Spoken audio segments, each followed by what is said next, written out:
C'est bon, on est en ligne. Très bien. Bonjour à tous et à toutes. Merci d'être là. Catherine Gravet, Juan Miguel Dotas, Marie Fortunati, et salut, collègues du CEF. Bien, nous sommes là ce soir dans le cadre des activités du Centre francophone du Lenguas Vivas Juan Ramón Fernández de Buenos Aires pour parler d'un ouvrage collectif intitulé Être humain pour traduire. Il s'agit d'un ouvrage collectif qui a été dirigé par Catherine Gravet à l'Université de Mons en Belgique et publié par les éditions de l'université. Et, donc, il s'agit, et voilà, j'allais le présenter. Merci Marie. Ah, mais très bien, tout le monde a son exemplaire. Et bon, j'en profite pour prévenir que nous aussi, nous avons un exemplaire qui sera disponible d'ici une semaine à peu près. Il sera disponible pour être consulté à la bibliothèque francophone du Lenguas Vivas. Oui. Donc, bon, avant de parler de l'ouvrage et de rentrer dans les débats qu'il suscite et de voir comment a été forgé ce projet. Salomé, je te laisse présenter nos invités. Merci. Moi aussi, je me joins au mot de Béatrice. Merci beaucoup d'être là aujourd'hui avec nous. Donc, je vais vous présenter très rapidement. Catherine Gravet, elle est titulaire d'une thèse de doctorat de l'Université de Lorraine à Metz, portant sur les parcours d'un écrivain belge, Alexis Curver, et elle est professeure à la faculté de traduction et d'interprétation de l'Université de Mons en Belgique. Elle enseigne entre autres l'histoire de la littérature belge francophone, les études des genres et l'histoire et les théories de la traduction. Ses publications portent sur les mêmes sujets et elle est responsable de la revue Cahiers internationaux de symbolisme et présidente du Centre de recherche et en interdisciplinarité de l'Université de Mons. Juan Miguel Dotas est docteur en langue, lettres et traductologie à l'Université de Mons, en co-tutelle avec l'Université Polytechnique Hauts-de-France à Valenciennes. Sa recherche a porté sur les traductions de l'œuvre du romancier belge Jean-Philippe Toussaint. Il est titulaire d'un magistère en analyse du discours de l'Université de Buenos Aires et ses autres domaines de recherche sont la sémiotique textuelle, l'analyse du discours littéraire et la littérature française. Et finalement, Marie Fortunati, elle est doctorante à l'Université de Mons et à l'Université Polytechnique Hauts-de-France. Ses recherches portent sur l'étude des traductions des romancières belges francophones.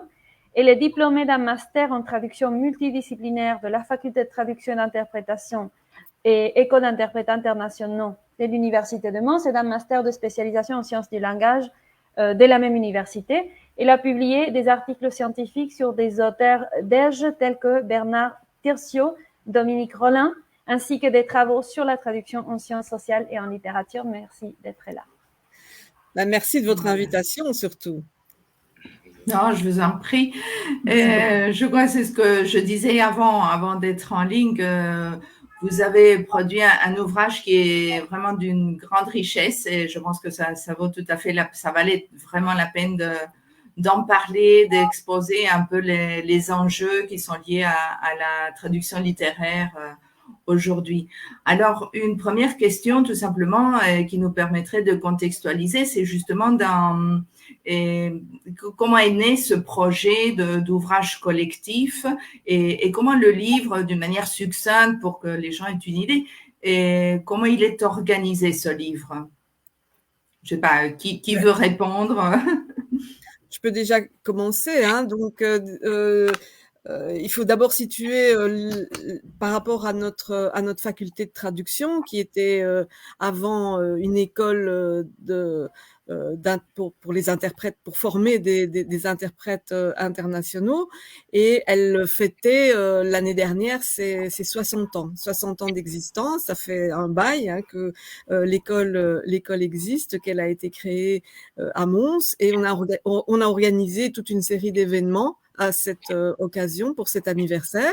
Et nous, les chercheurs de la faculté, on s'est dit qu'on devait marquer le coup et produire un ouvrage scientifique, hein, avec des contributions scientifiques, pour un ouvrage collectif qui fêterait à notre manière le 60e anniversaire de l'école d'interprètes. Et donc, ça, c'est aussi une petite tradition déjà, puisque la première publication dont j'étais responsable à la faculté, c'était ce volume traductrices et traducteurs belges, des portraits de traducteurs et de traductrices. Puis on a publié aussi un ouvrage traduire la littérature belge francophone, parcours itinéraire des œuvres et des personnes. On s'est beaucoup focalisé sur la personne du traducteur, la personne de l'interprète, et on a essayé aussi de croiser avec nos recherches en littérature belge, par exemple, hein. On se situe aussi dans la tradition des portraits de traducteurs, comme Jean Delisle l'a fait à la fin des années en 1900 combien 99 je crois, 2002 peut-être. Il a produit des portraits de traducteurs et des portraits de traductrices, et on aimait beaucoup ce concept de mettre en avant la personne du traducteur ou de la traductrice. Donc c'est un peu le point de départ de notre ouvrage. Mm-hmm. Vous avez vu, hein, ce sont des collègues de la faculté de traduction qui sont les auteurs. Qui ont produit, oui. Et l'organisation du livre, donc il y a une dizaine de traducteurs qui sont présentés. Oui. Et c'est regroupé un peu d'une manière thématique, non? Il y a plusieurs axes. Oui, bah, peut-être Juan Miguel peut expliquer, parce que c'est lui qui a rédigé l'introduction, donc il a bien vu comment on avait organisé le volume en différentes activités. Merci Catherine, mais comme tout ouvrage collectif, et c'est vrai qu'il est un peu éclectique, mais c'est ce qui arrive avec les ouvrages collectifs, parce qu'il y a un appel à contribution, les différents chercheurs et les différentes chercheuses proposent ils envoient leurs propositions, et puis après, sont acceptées, oui ou non. Et puis après, quand on a l'ouvrage collectif, il faut l'organiser un peu par axe, et je pense... Vraiment, hein, j'ai fait des comptes rendus des ouvrages collectifs, et sont assez compliqués parfois parce on passe d'un sujet à un autre. Mais dans ce cas-là, c'est ce qu'a dit Catherine, est très important d'inscrire cet ouvrage dans le 60 ans de l'université aujourd'hui, mais de l'école des traducteurs et traductrices. Et en plus, il y a eu à Mons, en même temps, quand la publication est sortie, un colloque sur la traduction, un colloque international qui, d'une certaine manière, dialoguait, ou était en dialogue avec ces livres, parce que le colloque recouvrait ou parlait surtout de l'aspect non humain de la traduction, tandis que ces livres-là, cet ouvrage-là, est centré sur l'activité de la traductrice ou du traducteur en tant qu'être humain. Cela dit, on n'a pas, je sais que ça peut attirer l'attention, le fait qu'il n'y ait pas une communication sur l'intelligence artificielle, par exemple, ou la traduction automatique, mais on ne voulait pas ça. Non, mais franchement, il n'y a pas eu c'est clair. de proposition. Mais de toute manière, dans l'introduction, c'est ce que j'ai dit, et c'est en tout cas à l'université, on veut dire, c'est que on n'est pas forcément contre, comme dans une attitude capricieuse, ou dire non, on n'aime pas ça parce qu'on n'aime pas ça. Simplement que, franchement, ce qui a été dit en plus dans ces colloques à Mons, et surtout par des spécialistes comme Anthony Pym, qui était un invité spécial du colloque, c'est la place qu'on accorde à l'intelligence artificielle dans nos vies et par extension dans la traduction. C'est-à-dire, c'est un outil, il existe, il est parmi nous, mais ce qui gêne ou ce qui peut être compliqué, c'est l'attitude parfois de celui qui se sert de l'intelligence artificielle en pensant que c'est la solution à tous les problèmes, c'est la réponse à toutes les questions. Et je m'attarde un peu sur l'intelligence artificielle parce que c'est l'occasion pour passer après au livre, mais pas avec l'intention de détruire l'intelligence artificielle et aller contre la mode et contre les avances de la technologie. Mais franchement, c'est un sujet qui a été mis en question. Alors, Anthony Pym disait, même en Australie où il enseigne, que parfois les étudiants présentent un travail, il y a une biographie, et ils oublient que l'algorithme construit toutes les biographies plus ou moins de la même manière. Donc, la biographie de Maradona, la biographie du pape François, la biographie de John Fitzgerald Kennedy sortent le 3 avec un peu le même format. Donc, pour les professeurs, c'est assez simple de savoir quand un devoir a été fait par l'élève ou non. Mais en plus, et ça montre à quel point la participation de l'être humain est importante pour nuancer ces constructions. Et il y a des professeurs à d'autres universités qui ont fait, par exemple, l'exercice de demander à ChatGPT d'écrire une lettre d'amour. Et oui, la lettre d'amour est apparue tout de suite. Mais les mêmes étudiants ont commencé à dire bon je ne sais pas si j'écrirais ça, je sais pas, je crois que ça dit trop. Et franchement, la conclusion c'était que on n'écrit pas, chacun de nous écrit une lettre d'amour différente. Donc il y a toujours cette place pour ce qui est l'être humain dans cet univers où l'intelligence artificielle vraiment a une place tellement grande. Et vraiment, dans la traduction littéraire, qui est surtout un inscrit qui nous... Bon, c'est la traduction qui m'intéresse le plus, mais en plus, c'est un aspect assez mis en valeur dans l'ouvrage de l'Université de Mons. Et des spécialistes, parmi eux, Stephen Samoyo le disent, les traducteurs finalement, ne risque pas de perdre sa place dans l'univers de la traduction littéraire. En tout cas, il aura bientôt peut-être une nouvelle place. Ce sera la place de la post-édition.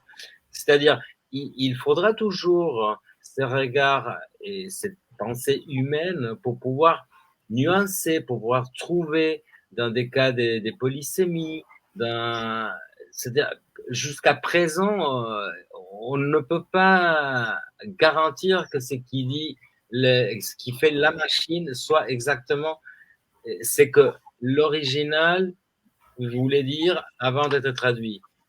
Par ailleurs, il y a des études faites par des chercheurs et des chercheuses et qui concernent surtout la diffusion des travaux universitaires. C'est quelque chose qui se fait normalement en anglais et qui ont fait vraiment des études et des tests qui montrent que l'algorithme traduit parfois très bien et parfois très mal, qu'il s'éloigne quand il y a c'est les problèmes du sémantisme normalement.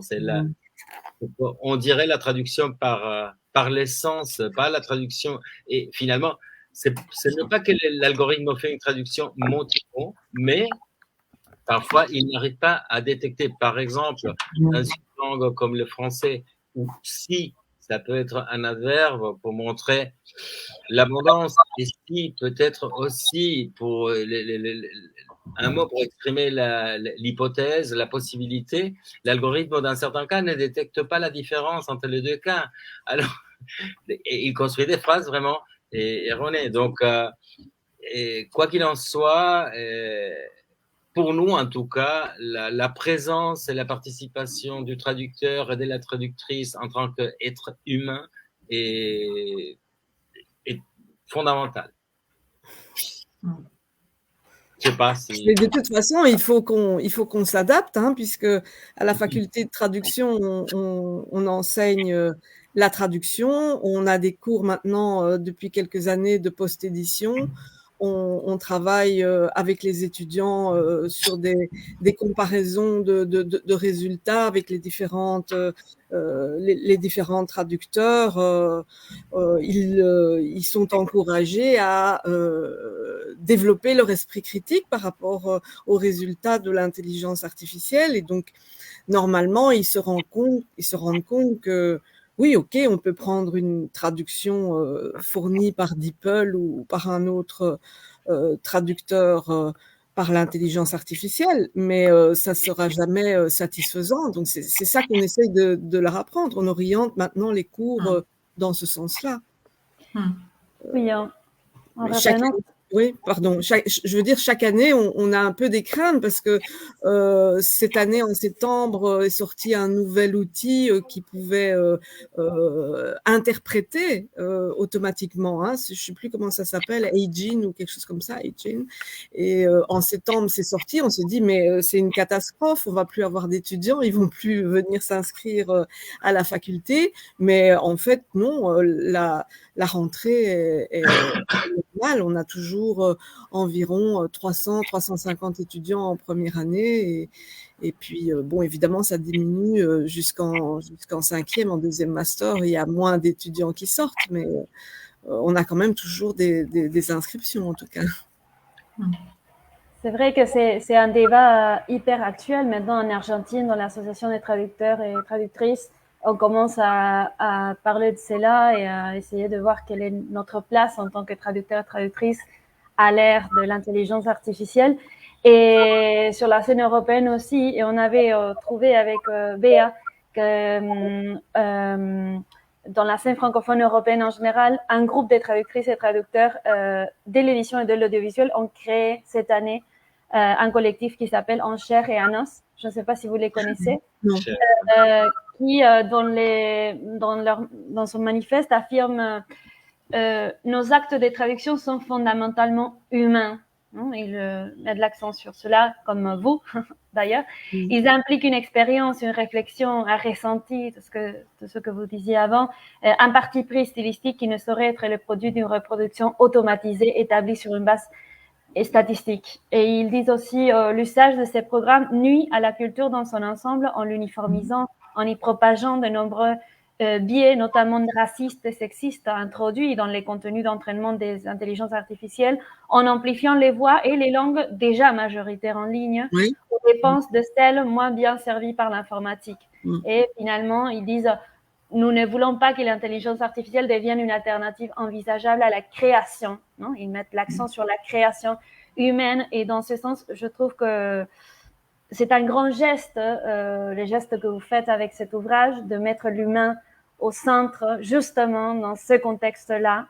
Parce que vous centrez justement sur l'aspect humain et humaniste de la traduction, toutes les deux, d'où les titres. Donc, vous l'avez dit un peu, mais pour développer un peu plus cette réponse, comment est-ce que vous pouvez définir donc le savoir-faire du traducteur humain, c'est-à-dire sa particularité, ce que l'humain peut apporter, que l'intelligence artificielle ne peut pas apporter? Surtout la traduction littéraire, non? C'est la traduction, le type de traduction sur lesquels nous parlons. C'est difficile de répondre à cette question-là parce que j'ai envie de dire que l'être humain, le traducteur humain, il a aussi le droit de se tromper. Hein. D'ailleurs, il y a quelques années, on avait participé à un ouvrage collectif qui s'appelait L'erreur culturelle en traduction avec l'université de Valenciennes et c'était le traducteur se trompe comme tout être humain, c'est normal de se tromper, mais je crois qu'il a quand même moins de possibilités d'erreur pour tout ce qui est ressenti, pour tout ce qui est culture. S'il traduit dans sa culture à lui, il y a moins de chances qu'il se trompe qu'un ordinateur, qu'une machine qui n'aura pas la sensibilité de l'être humain. Je crois que c'est surtout ça l'avantage de l'être humain, c'est toute sa sensibilité, ses sentiments, son émotion qu'il peut mettre dans sa traduction. Et puis, Salomé, tu as dit quelque chose au sujet des langues majoritaires. Moi, ça, c'est quelque chose qui me tient beaucoup à cœur. Ici, pour une fois, dans ce volume, j'ai pas parlé de littérature belge, j'ai parlé de littérature inuite parce que c'est un concept que j'ai vraiment découvert, c'est cette idée que toutes les langues et toutes les littératures, même celles qui sont considérées comme mineures, à tort peut-être, hein, toutes ces petites ces langues qui sont parlées par très peu de locuteurs, avec une littérature toujours un peu méprisée, mineure, ils ont le droit d'être traduits. Hein, et on a le devoir de s'y intéresser parce que ça fait vraiment partie de la culture mondiale. Et c'est une sorte de nouvel humanisme, traduire cette littérature, ces cultures-là, ça fait vraiment partie d'un devoir de l'être humain. Hein. Pour moi, c'est ce que je peux répondre à ta question à première vue comme ça.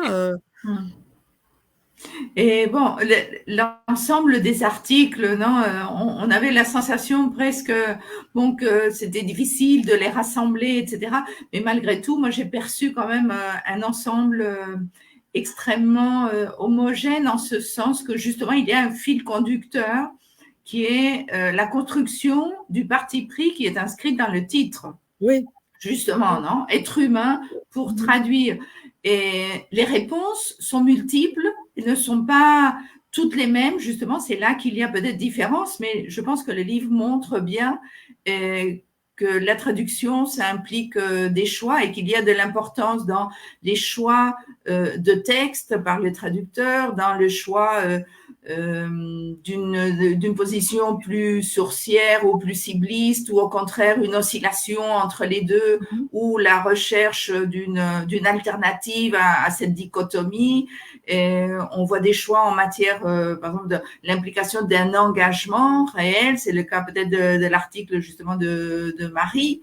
Et donc, il y a toute une diversité de choix, mais il y a l'idée justement de choix qui s'impose toujours et le traducteur fait cela. Et je ne sais pas si vous voulez, on peut rentrer maintenant peut-être dans le cœur de certains articles. Vous pouvez les choisir pour peut-être illustrer cette idée de multiplicité d'implication du traducteur et de la traductrice. Juan Miguel, lève la main. Pas pour rentrer dans les sujets des articles, mais sinon pour ajouter quelque chose à ce que vient de dire Catherine, je suis tout à fait d'accord. Mais surtout parce que moi, j'ai réfléchi aussi à cet événement en tant qu'interaction avec tout ce qui est fait en Argentine en même temps qui est fait en Belgique.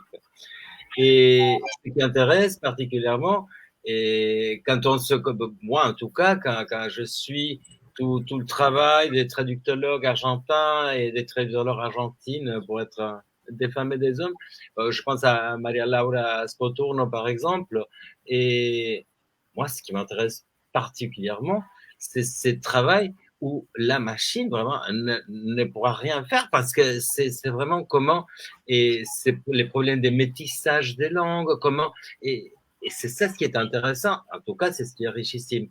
Et malheureusement, les noms vont m'échapper, désolé, mais je pense il y a beaucoup de travaux faits par des chercheurs et des chercheuses argentins qui vraiment mettent en valeur ce travail, tout ce qui est, et surtout, je prends en considération ce qui vient de dire Catherine, les langues minoritaires, les langues minorées, Et ça met aussi en question, ça met aussi en valeur les problèmes des variétés des langues. Et donc, c'est un aspect très important, surtout parce que, bon, on est maintenant en contact avec l'Argentine, mais il y a combien de variétés de langues en Amérique latine? C'est-à-dire, ce n'est pas un grand, il n'y a pas un espagnol de l'Amérique latine. Et je pense à Patrick Charodo, une fois qu'à l'Université de Buenos Aires, on lui a posé la question parce qu'en Amérique latine, il dit attention, attention. Et à l'Amérique latine, oui, c'est vrai, c'est une région géographique. Mais quand on va aborder une problématique linguistique, langagière, discursive, il faut parler des pays de l'Amérique latine. Chaque pays a une identité. Chaque pays. Donc, et c'est toutes ces littératures qui parfois sont minorées, que parfois sont. J'insiste sur minorées plutôt que minoritaires, parce que parfois ce n'est pas une question de nombre de participants, sinon le regard qu'on porte sur cette littérature-là, où c'est. Et oui, doit avoir une place. Et là, c'est une attitude d'abord humaine. Et je pense aussi à Delfina Muschietti, qui en Argentine a dirigé, et bon, elle travaille beaucoup sur la traduction des poésies, et elle parle d'une écoute flottante, comme celle de psychanalystes. Et je pense que c'est ça qui éloigne l'être humain, surtout de la machine. Et cette écoute flottante, c'est-à-dire comme quand on va chez les psychanalystes et les signifiants, vraiment, comme disait Lacan, se prend à l'autre côté et part et peut aller ailleurs. Bon, je pense que seulement un être humain peut faire ce type d'écoute. Et ça me fait vraiment plaisir de voir que dans cet échange, on soit vraiment connecté même au niveau de la réflexion, je trouve, entre la Belgique et l'Argentine. Oui, et puis on a peut-être que Marie pourrait expliquer que l'être humain, il a la possibilité de traduire d'une manière militante, en plus, ce que la machine ne fera jamais. Ça, je pense que c'est aussi une spécificité de l'être humain, non? Je brûlais d'envie d'intervenir, mais je suis tout à fait d'accord avec ce que Catherine et Juan Miguel ont dit, et en plus quand on parle de la parole des femmes ou de la littérature féminine, de la place qu'elle a eue et qu'on lui a finalement jamais reconnue par moment, que je ne pense pas que la traduction automatique peut se poser ce genre de questions, en tout cas à l'heure actuelle. Toutes les questions par rapport à la traduction des œuvres écrites par des femmes, et tout simplement un exemple de traduction féministe par Barbara Godard, quand on prend l'œuvre de Nicole Brossard par exemple, quand elle écrit La Mère et quand elle traduit quand Barbara Godard ce titre par The Sea or Mothers avec un jeu du S qui regroupe le sea, le sour, le mothers. La traduction automatique ne se posera pas toutes ces questions. Comment traduire la mère? Qu'est-ce que c'est? Comment faire pour rendre cette traduction, pour mettre tous les jeux de paroles féminines, tous les jeux de mots, tout ce qui se cache derrière juste finalement un mot bien déguisé. Donc ça, c'est le travail, en tout cas aussi de l'autrice sur laquelle j'ai travaillé pour cet ouvrage collectif qui était Anna van Kokelbach, qui a aussi, à une époque, dans une société vraiment où les femmes étaient peu mises à l'honneur, et c'est l'une des rares traductrices de l'époque, une des rares femmes à avoir subvenu toute seule aux besoins de sa famille. Donc elle avait vraiment le rôle de soutenir le cercle familial par ses livres, par ses traductions. Et elle avait un rôle donc à la fois de mère, de traductrice, d'autrice, et en même temps, elle représentait les femmes à l'époque en leur donnant une voix, une parole, et donc son rôle de féministe, de socialiste à l'époque rentrait vraiment dans ce courant. Elle se laissait, elle exprimait pour elle finalement l'écriture en soi, la forme n'était pas si importante, mais le message l'était. Et c'était pour moi, c'est vraiment intéressant de me plonger dans le travail, dans la vie de cette femme et donc essayer de lui rendre un petit peu la gloire de son passé parce qu'elle était extrêmement connue. C'était même son nom qui était utilisé quand on voulait promouvoir les ouvrages de Dostoïevski qu'elle a traduits. Et finalement, maintenant, elle est oubliée aux Pays-Bas, même si elle a vraiment marqué l'histoire. Donc voilà, c'était un petit peu, je suis un peu à présenter très brièvement. La traduction militante, c'est certain que la machine ne peut pas la faire, ça c'est sûr. Oui. Et oui. Et tous les articles, pratiquement, sont traversés par des exemples très concrets de questions, non, que se posent les traducteurs. Par exemple, dans l'article sur Philippe Noble, non, à un moment donné, il se pose la question, faut-il traduire ou non des noms propres satiriques? Et bon, ce qui montre bien justement le rôle de Lubin, c'est qu'il fait plusieurs traductions du même roman.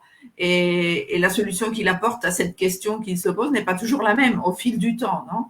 À un moment donné, il refuse de les traduire en pensant qu'il vaut mieux privilégier cette sensation d'étrangeté du texte pour le lecteur, pour le futur lecteur.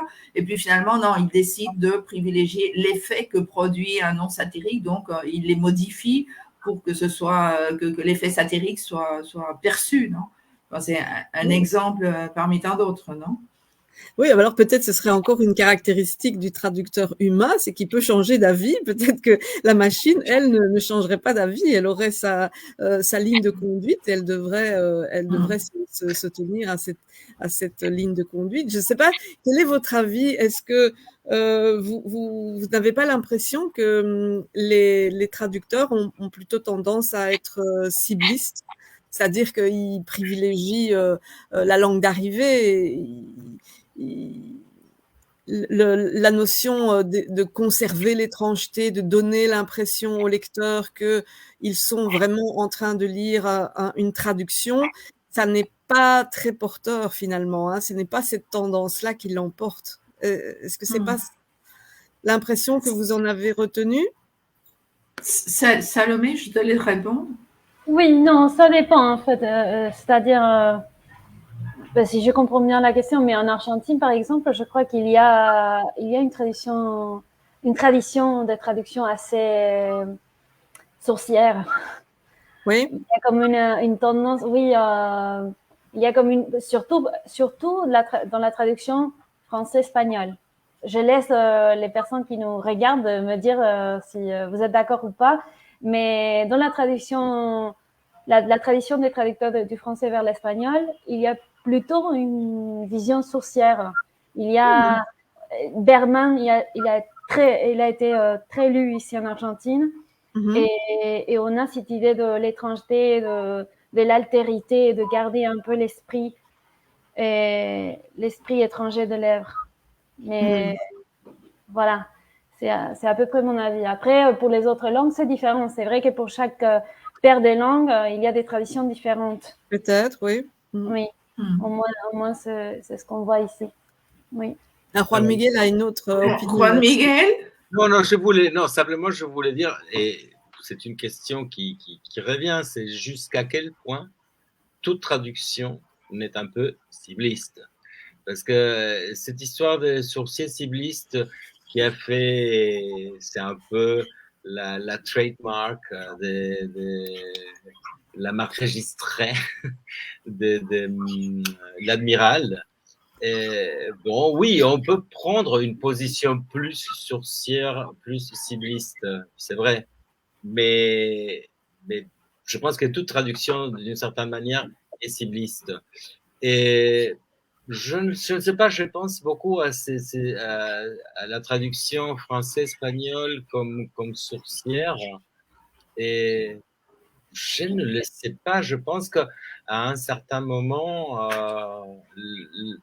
je pense que peut-être à l'époque de Victoria Ocampo, c'était plutôt cette tendance-là. Et je ne sais pas, j'ose dire, hein, parce que je sais qu'elle était très francophile, mais j'ai jamais travaillé, jamais étudié la traduction en soi. Mais aujourd'hui, je pense que, parce que moi, j'ai dans mon corpus des doctorats, des thèses de doctorat, j'avais la traduction d'un argentin, de Diego Vecchio, d'une œuvre de Toussaint, et je n'ai pas eu cette sensation de traduction particulièrement sourcière. C'était une très bonne traduction, c'est sûr, mais ce n'est pas forcément une traduction dans laquelle face à laquelle je me suis dit, bah, mais ça c'est du français, c'est du fragnol, pas du tout. Mais je ne sais pas, je respecte Salomé, je ne suis pas, il faut beaucoup étudier, il faut beaucoup lire pour savoir ça. Mais ce qui est intéressant chez Noble, je pense, Béatrice, c'est surtout, c'est un sujet qui est très, très, très à la mode maintenant, c'est que il dit que les œuvres ne vieillissent pas. Et ce qui vieillit, ce sont les traductions. Oui.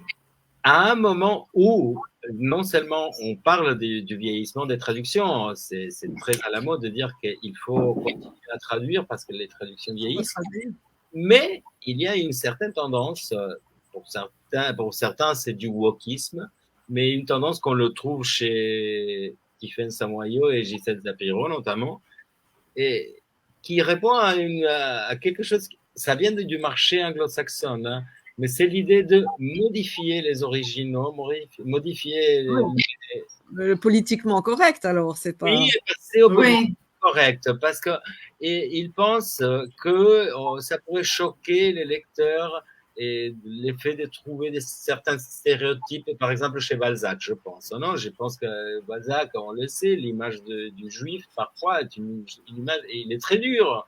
Et il y a un stéréotype vraiment moche, vraiment horrible chez Balzac. Alors, oui, donc on essaierait d'effacer ça. Mais alors, à mon avis, ça nous mène à quoi? C'est bon, si on efface la preuve qu'il y a eu un stéréotype à un certain moment. Non, mais non, mais alors, tu vois, par exemple, Monterland, tu peux carrément tout réécrire de Monterland, tellement il était misogyne, et ça, c'est pas du tout politiquement correct, hein, donc il y a plus de… toute la littérature française peut se reprocher toute une série de choses de l'antisémitisme. D'accord, hein, parce que pour moi c'est absurde. Si on est tout à fait. Toute l'historicité de la discrimination et on arrive à construire. Je comprends très bien qu'aujourd'hui il y ait des stéréotypes, de choses bon, on disait à l'époque, et aujourd'hui, c'est absolument inimaginable de pouvoir reproduire, et tant mieux, ça montre l'évolution de la société. Mais précisément pourquoi on puisse voir cette évolution, je pense qu'il faut qu'il y ait la trace. Non, et si j'évoquais ça, c'est simplement parce que ce qui est étonnant, c'est remarquable dans cet article sur Noble, et de Guillaume, qui est un collègue de France, et c'est un très bon article. Il met vraiment en valeur ça, le fait que Noble dise, ou que Noble dit carrément, les œuvres ne vieillissent jamais, ce sont les traductions qui vieillissent. Oui, mais Mechenic l'a dit avant lui, hein. Ah bah oui, ben bon, Mechenic a dit beaucoup de choses. Elle a dit beaucoup de choses. Non, comme Berman et comme George Steiner, comme ce sont des personnages, ce sont les pauvres de la traduction. Et en fait, non, je pensais Salomé, et moi j'aime beaucoup Berman, hein, franchement. Mais bon, peut-être, je sais pas, cette histoire de l'épreuve de l'étranger. Oui, non, c'est-à-dire, je ne suis pas spécialiste, pas du tout. Hein. C'est juste une impression comme traductrice, lisant les traductions d'Argentine. Plutôt que, c'est-à-dire, on a un peu dépassé cette division entre sourciers ciblistes à l'heure actuelle. C'est-à-dire, c'était plutôt quelque chose dont on discutait avant. Mais c'est vrai qu'il y a comme une espèce de positionnement idéologique derrière chacune de ces positions. Et à mon avis, il y a comme une espèce de positionnement idéologique basé sur cette question de laisser entrer l'autre, qui est derrière la tradition des traducteurs et traductrices du français vers l'espagnol. D'un point de vue philosophique, je le dis. Après, ce qu'on fait finalement dans les œuvres, peut-être évidemment, ce n'est pas qu'on va forcer la langue d'une certaine manière, comme Berman disait dans certains de ses écrits. Peut-être non, la traduction va être très lisible et il y aura pas comment, pardon? Une barrière. Voilà, une barrière à la compréhension ou quoi que ce soit. Mais oui, un positionnement idéologique de laisser passer ces éléments culturels, ces éléments de l'autre qui sont à la base de ces traductions. Mais c'est juste une impression. Je ne suis pas du tout spécialiste en la matière, hein. Pas du tout. Mais en tout cas, pour revenir au livre, il y a une notion intéressante dans votre ouvrage qui est celle du positionnement traductologique. Je ne me rappelle plus dans quel article cela apparaissait, mais on le définissait comme, on disait, le comment j'ai traduit ne se pose pas en termes normatifs, mais en négociation permanente. Non, la notion de la... C'est celui des nobles? Oui.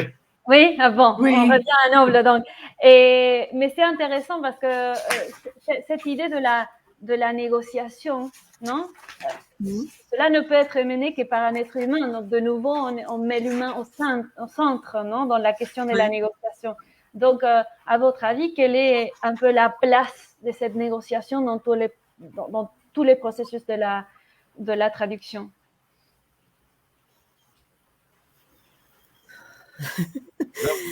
Il y a le point de vue individuel de chaque traducteur, mais ce qu'il faut voir peut-être aussi, c'est la fonction de la traduction dans la société à travers les siècles.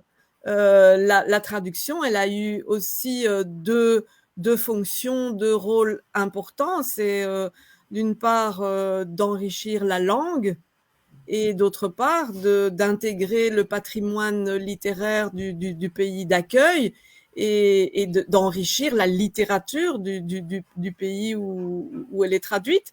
Et donc ça donne quand même une toute autre dimension aussi à l'acte de traduction. C'est enrichir la langue, enrichir la littérature. Je pense qu'aujourd'hui, on peut encore considérer ces deux fonctions-là, qui étaient très importantes au XVIe siècle en France, quand on traduit le latin, quand on commence à traduire le grec ancien dans les langues vernaculaires, c'est très important. Mais je crois qu'aujourd'hui, la traduction a enrichi la littérature d'une manière générale. D'ailleurs, j'avais relevé une citation que Tiffaine Samoyo donne dans son ouvrage comment ça s'intitule, La violence de la traduction, là, où elle cite un auteur que je ne connais pas, qui s'appelle Jacques Roubaud. Je ne sais pas si tu connais, toi, Juan Miguel. C'est en train de chercher les livres. Une œuvre, c'est l'ensemble de tous ces états. Ça, j'ai trouvé que cette notion-là, elle était vraiment intéressante, quoi. Tous les états d'une œuvre, c'est-à-dire toutes les adaptations, toutes les traductions, adaptations cinématographiques aussi, les lectures, les interprétations des lecteurs, tout ça, ça forme une œuvre qui s'amplifie au fur et à mesure que c'est traduit, retraduit, que ça passe, que l'œuvre voyage. Elle s'élargit, elle devient immense et elle se perpétue comme ça dans le temps et dans l'espace. Je trouve que c'est une très belle idée. Oui. Ça nous encourage encore à étudier les traductions, les adaptations cinématographiques des œuvres littéraires. Et puis, ça donne aussi une très haute idée du pouvoir de la littérature. La littérature, nous, on y croit vraiment au pouvoir de la littérature. C'est pour ça qu'on s'intéresse à la traduction, parce que la traduction augmente le pouvoir de la littérature. Oui. On imagine tout l'engagement qu'il y a derrière l'écriture d'une œuvre. Alors, le traducteur, la traductrice, elle vient renforcer cet engagement personnel de l'auteur pour devenir un autre auteur et transmettre autrement l'œuvre littéraire de départ. Je ne sais pas si tu lèves la main, Juan Miguel, ou si tu réorientes. Tu cherches le livre. J'ai essayé de changer la lumière parce que pour chercher le livre de Tiffaine Samoyer, j'ai bougé la lumière. Non, mais j'allais dire autre chose qui est vraiment, c'est pas moi qui dit ce concept, je ne me rappelle pas exactement qui a dit ça, mais c'est que la traduction fait partie de l'œuvre. C'est-à-dire, il ne faut pas imaginer l'œuvre d'un côté et la traduction comme quelque chose à part. La traduction fait partie de l'œuvre. Une composante, quoi, une composante de l'œuvre. Oui, qui vient l'amplifier, quoi, qui vient l'amplifier, qui vient s'ajouter. On peut parler dès l'original de Proust, oui, ça a été écrit en français, mais l'œuvre de Proust ne s'arrête pas à l'original français. L'œuvre de Proust s'est enrichie grâce à la traduction. Et il a traversé les frontières, les océans, parce qu'elle était traduite. Donc, il faut penser à ça, et dans un sens, dans l'autre, hein, peu importe de quelle langue vers quelle langue. Donc, oui, la traduction, je ne crois pas que ce soit… Bon, en tout cas, c'est pas moi seulement qui pense ça, mais moi, je suis d'accord. Hein, la traduction fait partie de l'œuvre. Oui. Oui. Ce que vous commentez me fait penser à l'un des articles qui est comme une espèce d'exemple extrême de ce que vous dites, qui est celui de l'histoire du travail, qui date d'une autre époque, bien sûr, ça c'est important aussi à préciser, qui est le travail du traducteur chinois Ling Chu, non, qui réécrit, qui arrive à traduire, à introduire en Chine la Dame des œuvres comme la Dame aux camélias ou la case de l'oncle Tom. Oui. Et bon, ça prouve bien là que c'est comme une espèce d'hyperbole de ce que vous venez de mentionner. Mais là, je pense que ça, plus tard, ça va être étudié par Ibn Zohar et Lefebvre en Belgique, tous ces mouvements de comment importer de la littérature. Par exemple, l'État d'Israël, c'est un bon exemple. Quand l'État d'Israël s'est créé, il n'y avait pas une littérature en hébreu moderne, en hébreu contemporain déjà produite. Donc, il a fallu beaucoup traduire pour créer une certaine littérature en langue locale. Et après, oui, les écrivains ont commencé à développer une littérature propre. Mais il a fallu importer pour pouvoir travailler ça. Et j'essaie de me rappeler l'école de traduction. Désolé, ça m'échappe. Tu te rappelles, Catherine de quoi tu veux parler là et l'éphémère, c'est polysystème, la théorie du polysystème. Ah oui. Polysystème. Donc, non, je croyais que tu parlais de l'école de Tolède ou l'école de Bagdad. Non, j'ai parlé du polysystème parce que c'est ce qu'on voit dans cet article de Loïc à l'UICO, qui est un professeur de l'Université de Mons, c'est comment, à un certain moment en Chine, au 19e siècle, on traduisait sans bien connaître la langue source et en défiant la langue cible. Et là, c'est intéressant parce qu'il parle des traductions parfois 4 personnes travailler à une même traduction sans pour autant connaître la langue ou maîtriser en tout cas la langue source. Donc, les traductions en français et la traduction de La Dame aux camélias qui a été faite en 1800, je ne me trompe pas, j'ai pris des notes pour ne pas dire 1899. Oui, qui était traduit sous le titre L'histoire de la fille aux camélias de Paris, n'importe quoi. Donc, il se permet non seulement de liberté par rapport au texte source, sinon qu'il emploie des formes chinoises assez avant-gardistes, assez novatrices, qui vont contre les normes d'écriture chinoise à ce moment-là, simplement pour pouvoir faire la traduction, pour pouvoir rentrer la littérature occidentale en Chine. Et il fait des ajouts, il fait des pertes, il efface des parties, il essaie de combler. Apparemment, quand il n'a pas compris un morceau, bon, il remplit avec quelque chose d'autre pour pouvoir compenser, et il efface des thématiques qui peuvent blesser le peuple chinois parce que vont contre la morale de la Chine à ce moment-là, ou parce qu'elles vont contre la religion, parce que ce sont des concepts inimaginables pour un Chinois à ce moment-là.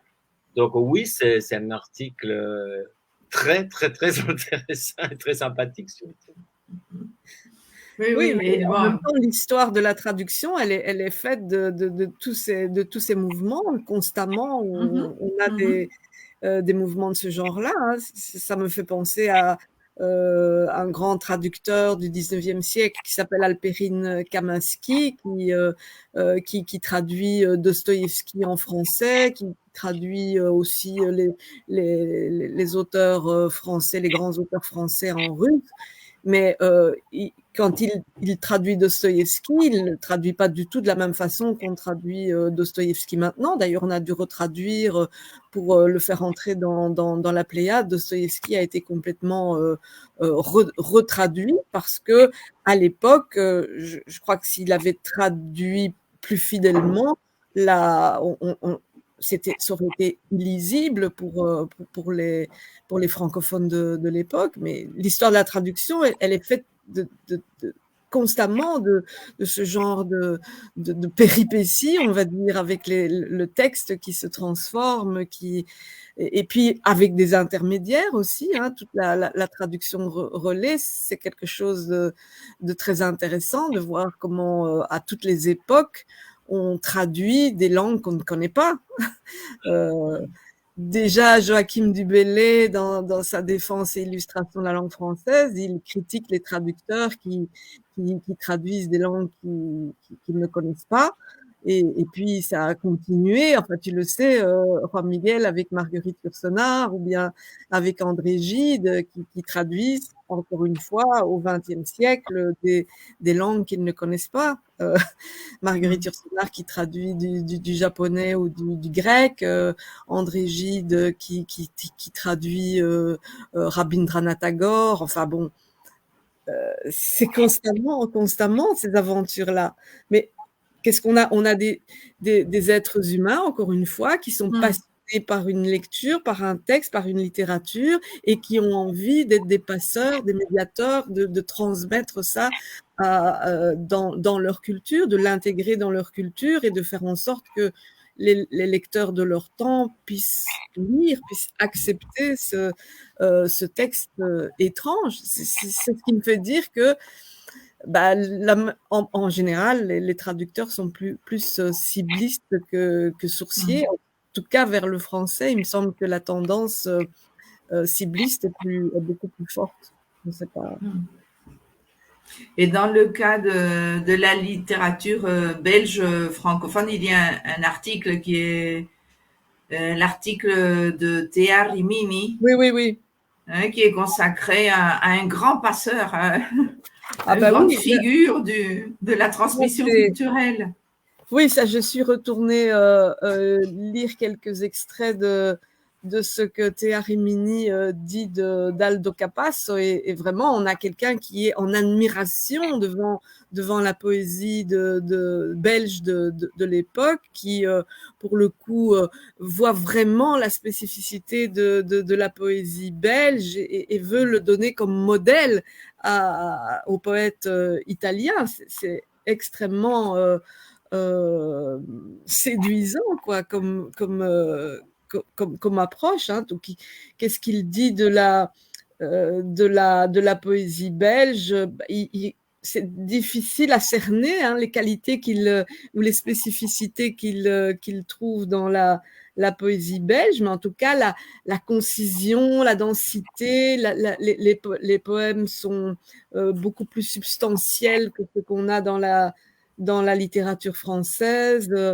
Il dit la littérature belge est l'une des plus belles d'Europe. Hein.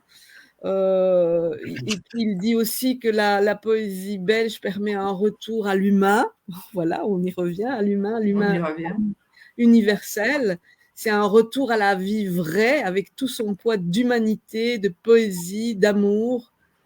c'est la poésie belge, c'est la vie avec toutes ses dimensions sincères, la vie avec toutes ses projections dans le passé et dans l'avenir. C'est extrêmement élogieux, hein, comme bon, je ne sais pas s'il a vraiment réussi à convaincre ses contemporains d'imiter les poètes belges, mais en tout cas, c'était vraiment le défi qu'il relevait à l'époque, hein. Et c'est aussi ce qu'on trouve dans l'article de Laurence Pierrepont, quand elle donne la parole, elle est entrée en contact avec des traductrices, et notamment avec une traductrice grecque qui traduit et qui elle aussi est en admiration devant la littérature belge. Qui l'identifie vraiment comme une littérature spécifique à part entière, hein. Donc il y a quelques années d'ici, on a organisé un colloque sur l'analyse de la traduction de la littérature belge, et on avait eu plusieurs interventions de chercheuses et de chercheurs grecs qui arrivaient au constat que les maisons d'édition en Grèce n'identifiaient pas du tout la littérature belge comme belge. Ils pensaient que c'était de la littérature française. Mais ici, dans l'article de Laurence Pierrepont, on se rend compte que cette traductrice, donc depuis les années 2020, elle voit clairement qu'il y a une spécificité. Les maisons d'édition grecques commencent à voir qu'il y a une spécificité de la littérature belge. Ce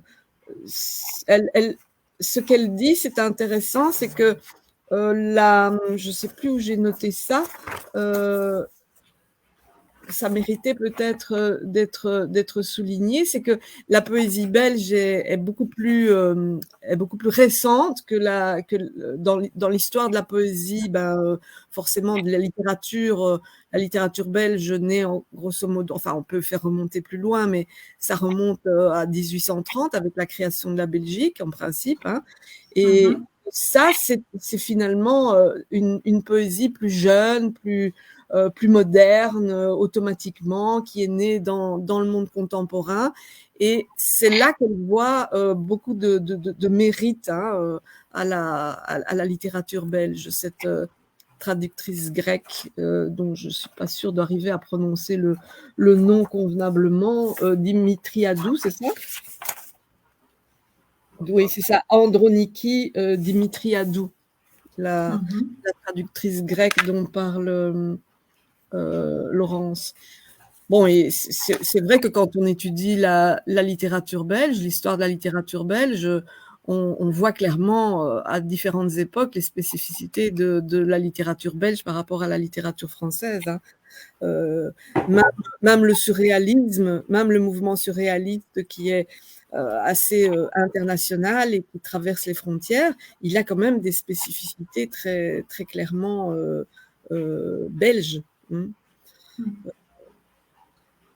Oui.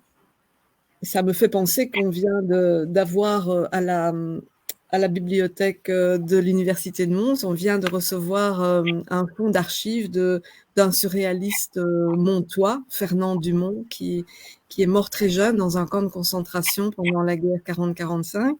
Et je n'ai pas encore été voir ce qu'il y avait dans le fond, mais il y a de la correspondance, il y a des textes inédits de ce poète un peu rare et émouvant, enfin avec un destin assez tragique.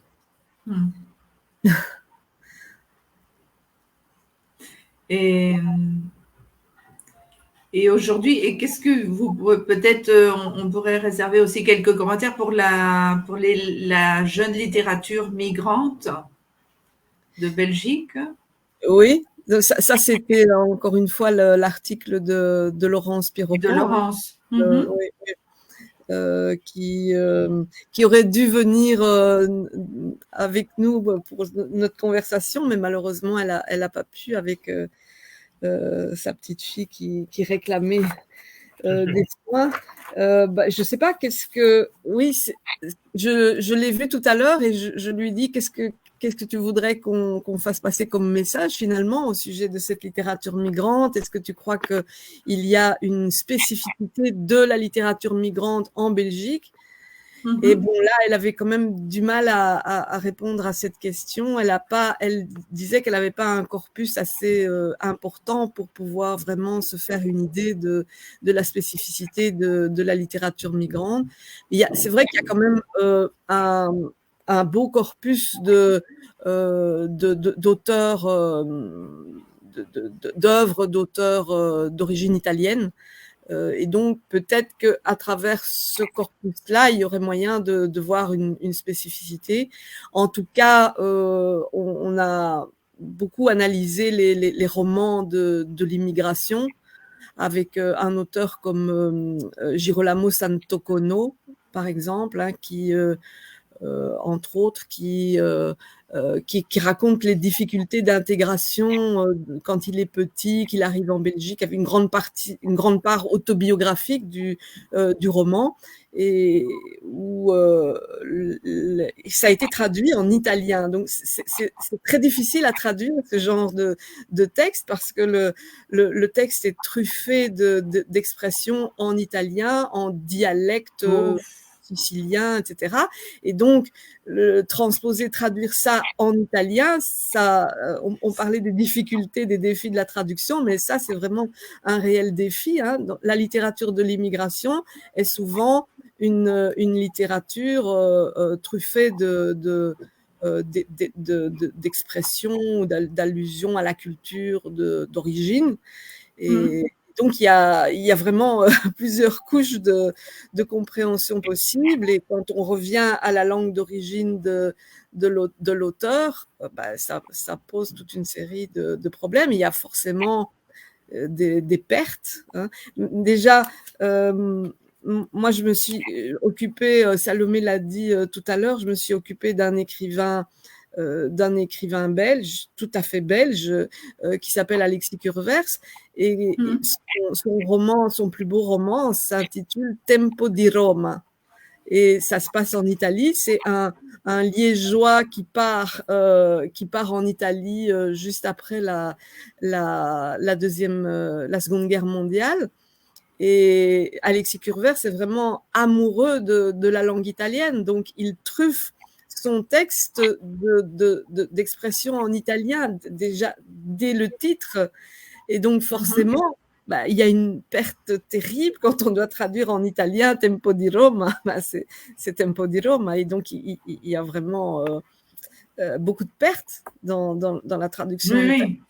Oui, c'est tout un aspect de l'énonciation qui se fait à travers l'hétérolinguisme qui disparaît, oui, tout bonnement. Oui, ça échappe au corpus belge, mais le cas de Lydie Salver, qui a écrit un roman avec l'expérience de sa grand-mère. De sa grand-mère, oui. Espagnole, Pas pleurer, non, pas pleurer.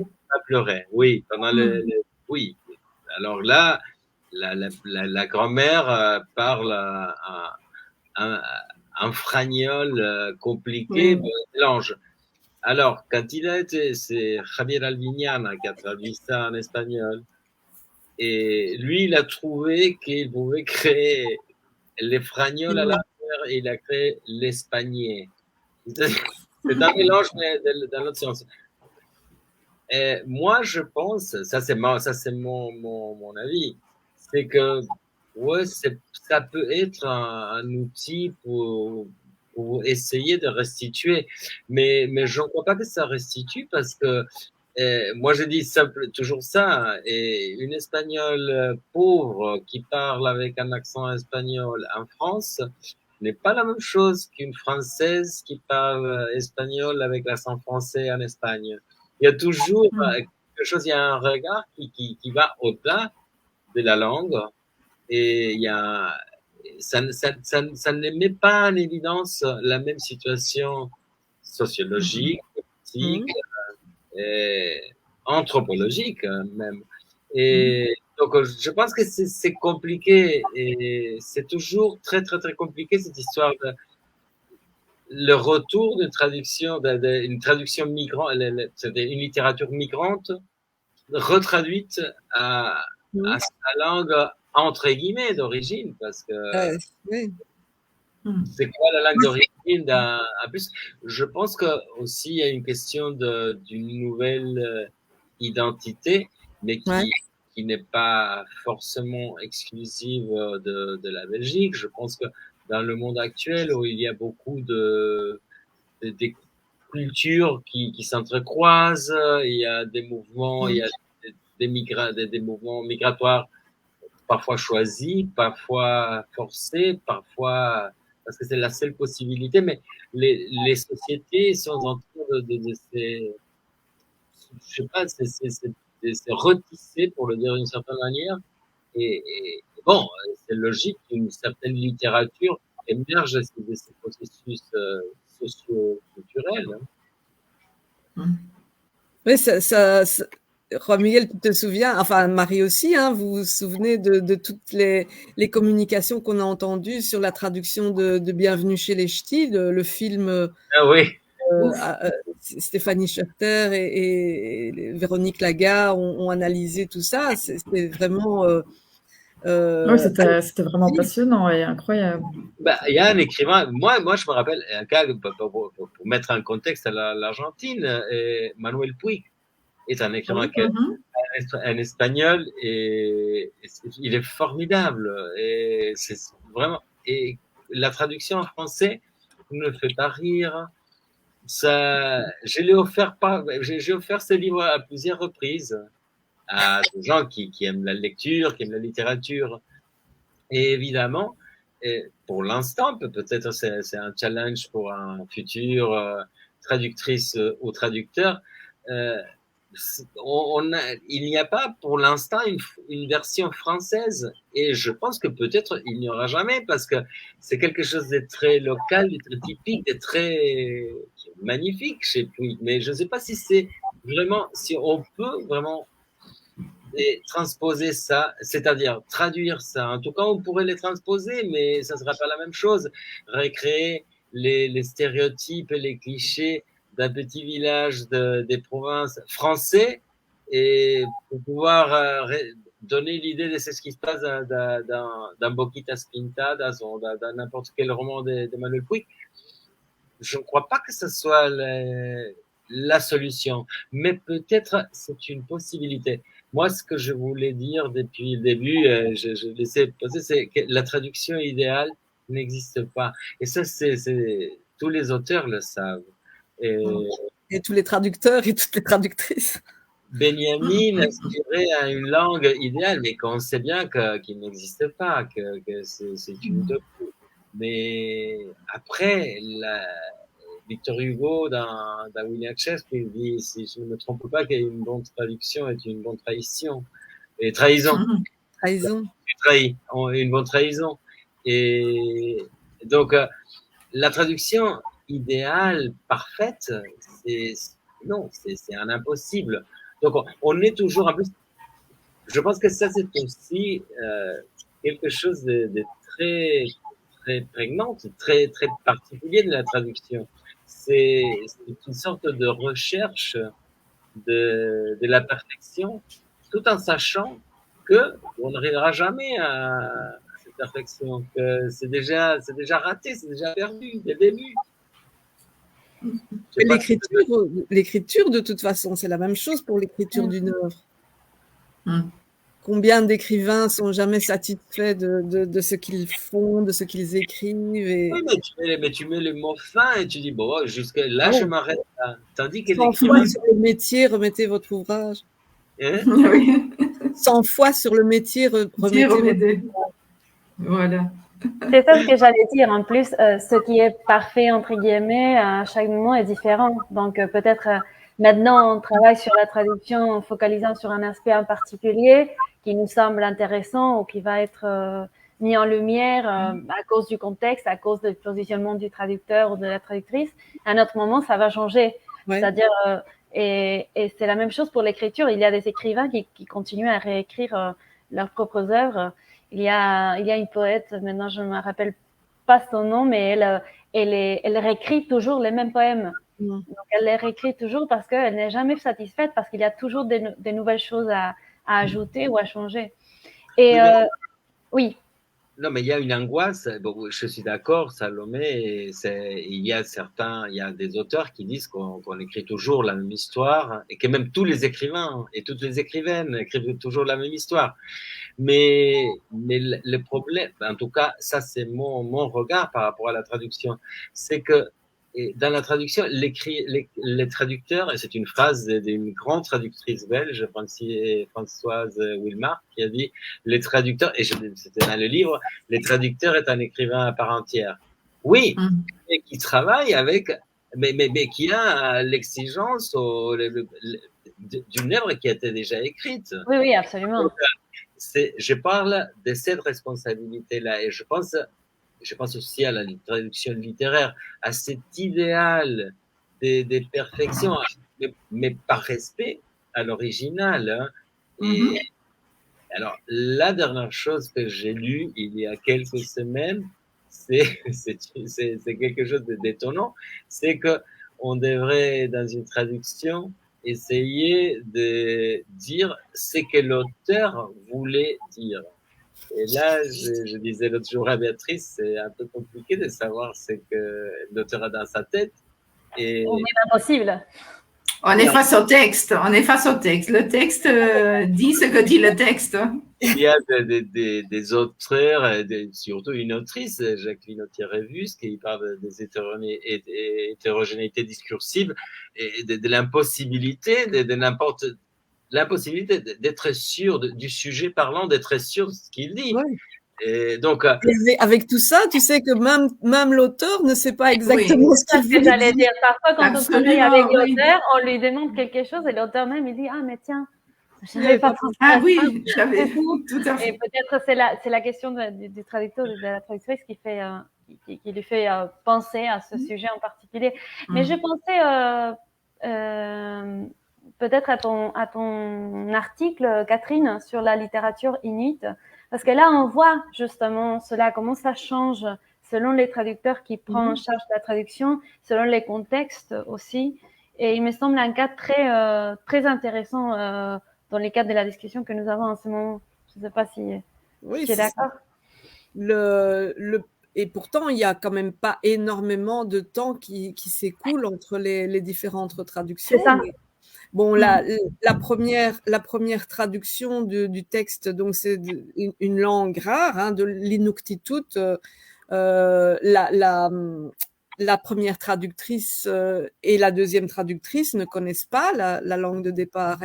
Elles travaillent sur la traduction que l'auteur a donnée en anglais et elles traduisent en français à partir de la traduction de l'auteur, de l'autotraduction en anglais. Mais et là, c'est le cas d'une littérature minorée parce que on part du principe que c'est un conte et que c'est à destination des enfants. Donc, la première traduction, elle est destinée à un public d'enfants, même si le texte, il y a quand même des choses assez difficiles pour un public d'enfants. Il y a le suicide du héros, il y a les épreuves très très très très fortes qu'il doit surmonter, etc.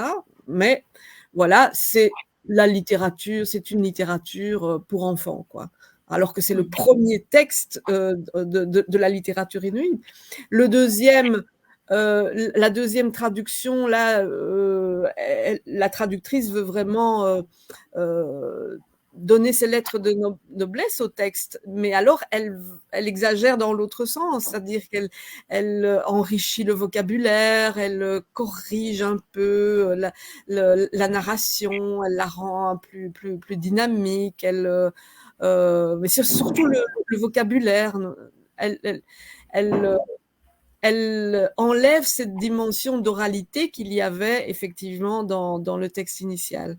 Et puis après, la troisième traduction, où là, on retourne aux sources et on retraduit à partir de l'Inuktitut, à partir de la langue d'origine, en fonction d'un mouvement peut-être, je ne sais pas, ethniciste ou quelque chose comme ça, qui veut rendre la parole aux Inuits, quoi. Plus respectueux. Politique, hein, oui, c'est ça. Et la susceptibilité de la deuxième traductrice est aussi assez amusante parce que on l'accuse de ne pas avoir traduit à partir de l'Inuktitut et elle se défend en disant mais ça c'est du mépris pour l'auteur puisque la traduction en anglais c'est aussi le texte de l'auteur. Donc pourquoi m'accuser d'avoir traduit à partir de l'anglais? Et puis c'était de toute façon la seule façon de faire connaître le texte. Hein. C'était de partir de l'anglais à cette période-là où il n'y avait pas encore de traducteurs de l'Inuktitut. Et puis ça court pas les rues, hein, les traducteurs de l'Inuktitut. J'imagine. Ouais. Bien. Bon, je pense qu'on arrive à la conclusion de notre activité, de cette rencontre. En tout cas, de toute façon, je pense qu'il est clair qu'au fil de notre conversation, on n'a fait que de parler du rôle de l'être humain dans cette histoire, oui. Non et dans le travail du traducteur et de la traductrice. Et bon, il y a des choix, il y a des positions qui remontent peut-être à d'autres époques. Chaque traduction doit être contextualisée, bien sûr. Mais il y a quelque chose qui ne change pas, c'est le rôle de l'humain, non? Et à quel point cela montre bien, l'ouvrage montre bien justement, et c'est ce qui fait son unité, non? À quel point, bon, traduire, c'est s'engager vis-à-vis d'un texte. On peut reprendre l'idée de responsabilité, comme tu as dit, Juan Miguel, bon, qui est dans le livre aussi, non? Une responsabilité, la responsabilité du respect d'un texte et qui passe par des choix d'une diversité énorme. Et bon, c'est l'être humain qui peut le prendre en charge, non? Oui, puisque les lecteurs, ce sont de toute façon aussi des êtres humains. Tout à fait, oui. Est-ce que, je ne sais pas si quelqu'un d'entre vous veut ajouter à la conclusion? Moi, en tout cas, je vais dire quelque chose, je ne sais pas si ça ajoute, mais ça met en tout cas en valeur la partie humaine, dont en tout cas que je suis très, très heureux de cet échange. Oui, voilà.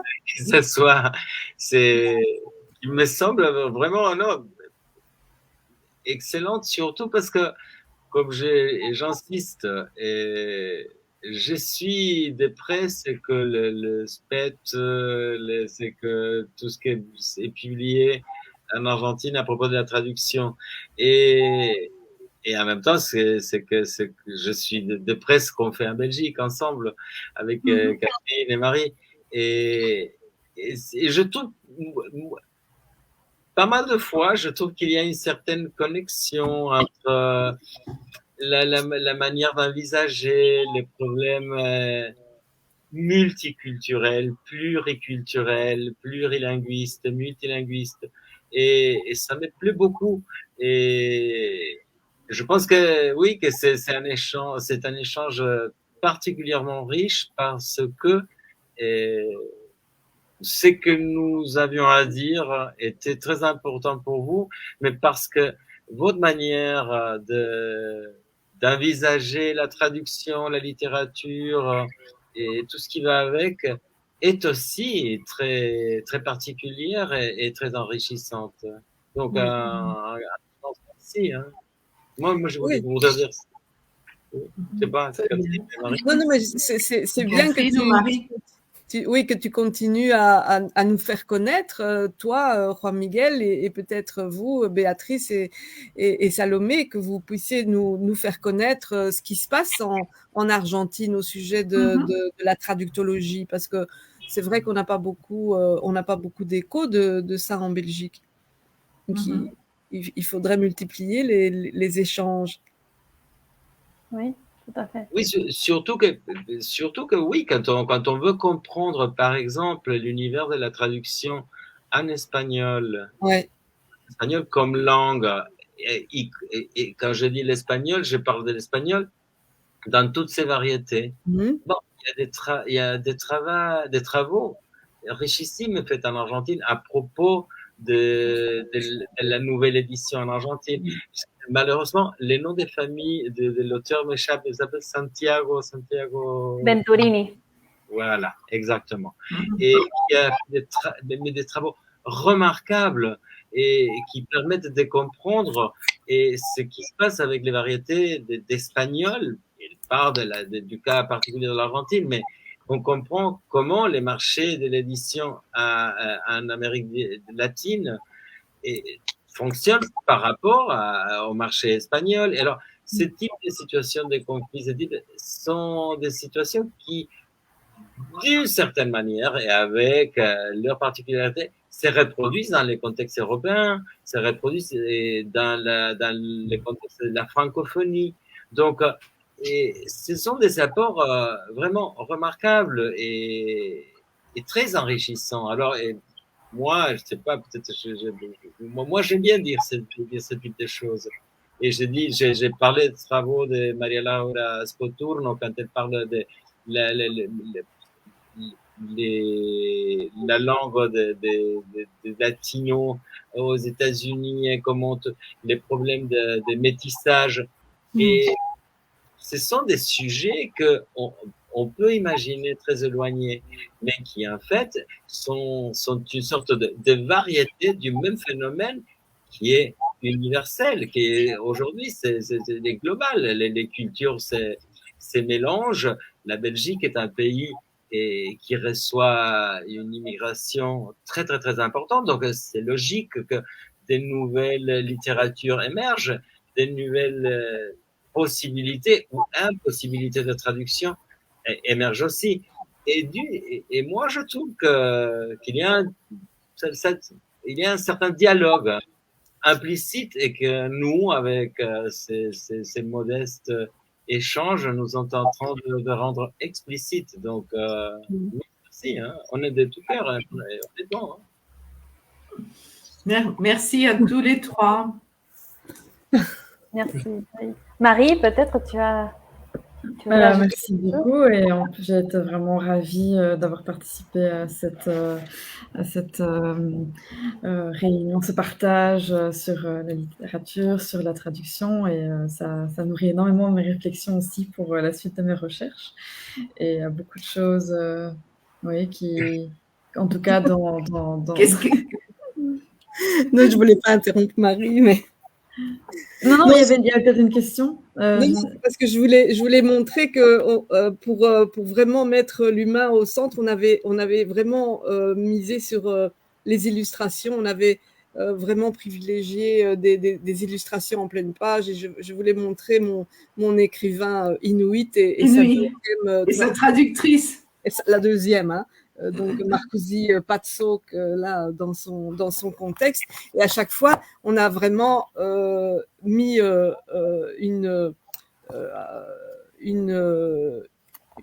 ici je tombe sur celle en noir et blanc parce qu'on n'avait pas de couleur. Ça c'est l'autrice et traductrice Marie. Non, ça c'est. Ah non. Il y a où l'écran va jouer des tours. Ça, c'est Emmanuelle Sandron, c'est une ancienne étudiante, en fait, la traductrice dont parle le premier article. C'est une traductrice qui est sortie de notre faculté. Et peut-être pour revenir sur le fait que c'est le premier ouvrage qu'on a sorti avec notre toute nouvelle maison d'édition montoise. On a vraiment maintenant une maison d'édition universitaire à Mons. Et donc là, on est très content d'avoir un travail de qualité, un travail éditorial de qualité, je pense. Hein, j'espère que vous pouvez l'apprécier. C'est beaucoup mieux imprimé que celui que je vous ai montré tout à l'heure. Vous voyez, d'ailleurs le jaune a changé. Je ne sais pas lequel vous préférez. Quel est le jaune que vous préférez? Je ne sais pas si vous voyez la différence. Mais il est très beau, oui. Elle est très belle l'édition d'être humain. Oui, tout à fait. Tout à fait. Bien, hein. On peut Dès la semaine prochaine, je l'emmène à la bibliothèque. D'accord, ben on peut peut-être essayer d'en envoyer plus hein, si vous en voulez, mais le transport par la poste est pas vraiment génial. Hein. J'ai envoyé plusieurs fois le volume à Juan Miguel et ça revient. Ça ne passe pas les frontières. Oui. Non, bon, là, je pense que ça a été un petit problème, mais bon, je sais pas, je pense qu'avec les livres, il n'y a pas de problème. Bah, je ne sais pas, en Argentine, tout est possible. Une fois, j'ai reçu la sémantique structurale des Grémas et on me l'a volé à un certain moment. Et Mais ça, c'est bien, si on te l'a volé, c'est bien. L'ami qui m'avait envoyé de France m'a dit, mais moi, j'ai eu du mal à savoir de quoi parlaient ces livres, qui a pu le voler. Non, donc non, mais bon, mais en France aussi, bon, les livres se sont retournés et finalement, il a fallu que j'aille le chercher, tout ça, mais bon, on peut toujours essayer. Mais en plus, non, Béatrice, Catherine, est-ce qu'il y aura une version digitale, numérique Bah, écoutez, on essaye d'abord de la diffuser un petit peu sur papier avant de proposer une version numérique. Parce que c'est le travail des éditeurs qui est là quand même. Bien sûr. Bien sûr. Oui. Bon, tôt ou tard, ne vous inquiétez pas. Oui. Mais Béatrice, ça sera parmi vous. Oui. Bon, mais on a un exemplaire qui portera l'étiquette, s'il vous plaît, à consulter sur place. À ne pas voler. À ne pas voler. À ne pas voler surtout. À ne pas voler. Bien. Oui, parce que c'est quand même un important travail éditorial, hein, mine de rien. Bien sûr, ne tout à plus fait. que réviser le texte avec le chinois et trouver la police qu'il faut pour ça, c'est pas évident. Non, bien sûr. C'est un très beau livre, bien sûr. Bon, merci beaucoup à tous les trois. Je vais faire une petite annonce seulement pour les personnes de l'Argentine qui nous regardent. On aura une activité sur Haïti mercredi prochain, 15 novembre à 10h au Lenguas Vivas. Et ce sera en espagnol. C'est un dialogue avec Snir Jean-Charles, une migrante haïtienne qui habite ici en Argentine et qui fait des cours des langues créoles et sur Haïti. Donc, vous êtes invité à cette activité, à la dernière activité de l'année de cette année du CEF. Bien. Bon, merci beaucoup. Merci à tous les présents. Il y a beaucoup de remerciements. Merci. Et à très bientôt. Merci à tous les trois. À très bientôt. Au revoir. Au revoir. Au revoir. Merci beaucoup. Au revoir.